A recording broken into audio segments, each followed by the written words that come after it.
Hello दोस्तों, स्वागत है आपका हमारे यूट्यूब चैनल फुटबॉल यूनाइटेड में। और आज हम बात करेंगे कल खेले गए मैचेस की। तो कल 3 ग्रुप्स के मैचेस फाइनल हो गए, जिसमें ग्रुप आई, ग्रुप एच और ग्रुप जी के मैचेस थे।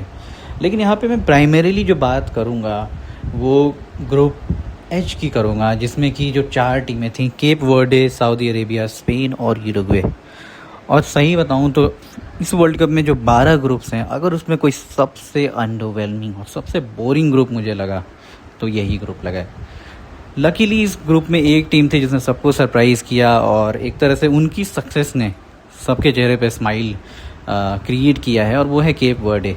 लेकिन अगर उनकी इस अमेजिंग स्टोरी को हटा दें तो ये ग्रुप सबसे ज़्यादा फॉरगेटेबल ग्रुप रहा है। इस ग्रुप की सबसे ख़राब बात अगर मैं बताऊं तो इस ग्रुप में 6 मैचेस खेले गए इन टोटल। सिर्फ एक मैच ऐसा रहा जिसमें रिज़ल्ट आया, 5 मैचेस ड्रॉ रहे। This is the lowest scoring group as well.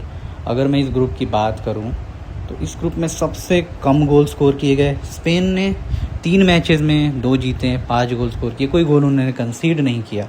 और with 7 point they qualified for the round of 32। Cape Verde 3 match खेले और तीनों ही मैचेस उनके ड्रॉ रहे। उन्होंने 2 गोल स्कोर किए 3 मैचेस में और 2 गोल कंसीड भी किए। लेकिन केप वर्डे की ये सक्सेस इस वर्ल्ड कप की बिगेस्ट सक्सेस स्टोरी कहेंगे। जिस तरीके से उन्होंने स्पेन के खिलाफ डिफेंस किया और उन्होंने आगे के भी मैचेस में जिस तरह से यूरुग्वे को टक्कर दिया, और कल सऊदी अरेबिया के खिलाफ भी दे वर द बेटर साइड। तो उन्होंने ये दिखा दिया कि उनका जो परफॉर्मेंस था स्पेन के खिलाफ वो कोई फ्लूक नहीं था। और भले ही उनका अगला मैच बहुत ही मुश्किल मैच है, अर्जेंटीना के खिलाफ है, और मेसी जिस तरह के फॉर्म में है, बहुत मुश्किल मैच होगा उनके लिए। लेकिन अगर वो इस मैच में भी अर्जेंटीना को बहुत लंबे समय तक फ्रस्ट्रेट करके रखें तो सरप्राइज़ होने की ज़रूरत नहीं है, क्योंकि वो ऑलरेडी ऐसा कर चुके हैं। लेकिन इस ग्रुप में जो मुझे सबसे अंडरवेलमिंग टीम लगी और इस वर्ल्ड कप की one of the worst team, और अगर मैं रेपुटेशन के हिसाब से बात करें तो भले ही मैं कहूँगा कि कतर, ट्यूनीशिया और चेसिया जैसी टीमें बहुत ही ख़राब रही हैं इस वर्ल्ड कप में, लेकिन यूरुग्वे की टीम एक सर्टेन रेपुटेशन लेके आती है। वो 2 बार वर्ल्ड कप जीत चुके हैं, कई बार वर्ल्ड कप के नॉकआउट स्टेजेस में, डीप नॉकआउट स्टेजेस में पहुँचे हैं। और उन्होंने अगर उनके इतिहास में नज़र डालें, इवन रीसेंट हिस्ट्री पे भी नज़र डालें, तो they have given us some of the best attacking players in the world. Luis Suarez, Edinson Cavani, Diego Forlan जैसे प्लेयर्स इस टीम के लिए खेल चुके हैं। और ये यूरुग्वे की टीम को देख के मुझे तो अफसोस होता है। मुझे थोड़ी तरस भी आती है कि ये टीम, जो मैंने 2010 का फीफा वर्ल्ड कप देखा था मैंने, और उसमें जो यूरुग्वे की टीम थी, और क्या शानदार टीम थी वो। और अगर इस टीम की को कंपेयर करें उस टीम से, तो ये टीम कहीं भी स्टैंड नहीं करती है। मार्सेलो बिएल्सा का फुटबॉल बहुत ही ज़्यादा बोरिंग और बहुत ही ज़्यादा डिसअपॉइंटिंग था। कोई भी प्लेयर ऐसा लग नहीं रहा था कि उनकी फ़ुटबॉल फिलॉसफी को बाई कर रहा है। और जो एक न्यूज़ में भी बात आ रही थी कि इनके ड्रेसिंग रूम में भी सब कुछ अच्छा नहीं चल रहा है, वो भी कल साफ दिखा जब बिएल्सा ने अराउंड 56 मिनट उनके कैप्टन और उनके जो बेस्ट प्लेयर हैं फेडरिको वेलवर्डे को सब्स्टिट्यूट किया, और उनका जिस तरह से रिएक्शन था वो देखकर साफ लग गया कि ये टीम बिल्कुल ही होपलेस है। तो बहुत ही ख़राब परफॉर्मेंस यूरुग्वे का रहा, और वो डिज़र्व करते हैं इस वर्ल्ड कप से बाहर जाना। और ये ग्रुप कितना ख़राब है आप इससे अंदाज़ा लगा सकते हैं कि एटलीस्ट बाकी के ग्रुपों में there is a representation for third place. यहाँ पे even 3 points is enough to get your top 2। किसी भी और ग्रुप में ऐसा नहीं है। इससे साफ पता चलता है कि कितना अंडरवेलमिंग ये ग्रुप रहा है। इसके बाद हम बात करेंगे थोड़ी ग्रुप आई की, और ये ग्रुप बिल्कुल उलट है ग्रुप एच के कंपैरिजन में, क्योंकि यहाँ पे मुझे लगता है कि हर एक टीम ने हमें एंटरटेन किया। फ्रांस इस ग्रुप में टॉप पे रही, तीनों मैचेस जीते एज एक्सपेक्टेड, 10 गोल स्कोर किए, 2 गोल कंसीड किए। Kylian Mbappe, Ousmane Dembele, Desire Doue, Michael Olise सब ने गोल स्कोर किए। और ये फ्रांस की टीम बहुत ही अच्छे फॉर्म में नज़र आ रही है, बहुत ख़तरनाक लग रही है। जबकि नॉर्वे ने सरप्राइज़ किया, हालांकि बहुत सारे लोग नॉर्वे को एज ए डार्क हॉर्स भी कंसीडर कर रहे थे, लेकिन मुझे उम्मीद नहीं थी कि नॉर्वे इतना अच्छा परफॉर्म करेगी। इवन कल भी उन्होंने फ्रांस के खिलाफ, भले ही एक तरह से उन्होंने अपनी बी टीम उतारी थी, फ्रांस को अच्छा खासा टक्कर दिया। और अगर एक्सजी की बात करें तो उन्होंने फ्रांस से ज़्यादा एक्सजी क्रिएट किया कल। तो नॉर्वे ने इस ग्रुप में 2 मैचेस जीते, सेनेगल और इराक को हराया और काफ़ी सारे गोल्स भी स्कोर किए। उन्होंने 8 गोल स्कोर किए, लेकिन उनका डिफेंस मैं ज़रूर कहूँगा कि काफ़ी लीकी डिफेंस रहा है और वो शायद नॉकआउट में उन्हें काफ़ी परेशान कर सकता है। जबकि नंबर 3 पे सेनेगल रही और कल फाइनली सेनेगल की टीम ने दिखाया कि जो टैलेंट इनकी टीम में है, जो स्क्वाड में, this is one of the most talented attacking teams in this world cup. बहुत सारे लोग शायद उन्होंने इतना ध्यान नहीं दिया होगा, लेकिन अगर आप एक बार सेनेगल की अटैकिंग लाइनअप देखेंगे तो आप कहेंगे कि this is such A blessed team. इस टीम के अगर अटैक की मैं बात करूं तो इसमें इस्माइल असार हैं, सैडियो माने हैं, निकोलस जैक्सन है, इलिमिन एंजाए हैं और इसके अलावा इब्राहिम एम्बाये भी। ये सारे ही प्लेयर्स टॉप क्लब्स के लिए खेलते हैं। They are all top attacking players.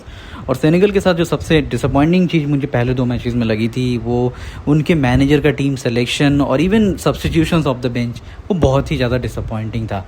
लेकिन कल सेनेगल ने फाइनली अपना पावर दिखाया और इराक को 5-0 से हराया और इससे उनका जो गोल डिफरेंस है वो -3 से अब +2 हो गया है और उनके नेक्स्ट राउंड में क्वालिफाई करने के चांसेस बहुत इम्प्रूव हो गए हैं, या मैं कहूँ तो वो ऑलमोस्ट क्वालिफाई कर चुके हैं नेक्स्ट राउंड के लिए। और इस ग्रुप में नंबर 4 पे रही इराक। और सही बताऊँ तो बहुत सारे लोग इराक के रिकॉर्ड पे नज़र डालेंगे और कहेंगे कि इराक क्या ही करने आई थी इस टूर्नामेंट में। 1 गोल स्कोर किया उन्होंने, 12 गोल कंसीड किए। लेकिन अगर आपने इराक के मैचेस देखे होंगे और उनके परफॉर्मेंसेस देखे होंगे तो इराक को मैं कहूँगा कि बहुत अनलकी रही कि उन्हें एक बहुत ही टफ़ ग्रुप मिला, बल्कि टफेस्ट ग्रुप इस वर्ल्ड कप का जो है वो इराक को ही मिला। लेकिन उनके परफॉर्मेंसेस इतने ख़राब नहीं थे जो उनके रिजल्ट दिखाते हैं। There is a lot to learn here. और मुझे मैनचेस्टर यूनाइटेड के जो पुराने यंगस्टर हैं ज़िडान इकबाल, उनका परफॉर्मेंस बहुत अच्छा लगा।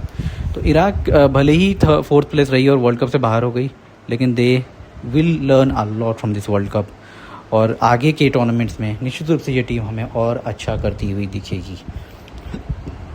इसके अलावा एक और ग्रुप जो कल हमने देखा वो था ग्रुप जी। इसमें बेल्जियम ने फाइनली कल एक अच्छा परफॉर्मेंस दिया इस वर्ल्ड कप में और न्यूजीलैंड को बहुत ही आसानी से कल हराया उन्होंने। 5-1 से उन्होंने मात दी न्यूजीलैंड को, जिसमें रोमेलू लुकाकू, लिएंड्रो ट्रोसार्ड और केविन डे ब्रुयने सब ने गोल स्कोर किए, जो कि बेल्जियम के लिए बहुत पॉजिटिव न्यूज़ है, क्योंकि इन प्लेयर्स का फॉर्म में रहना उनके लिए बहुत ज़रूरी है।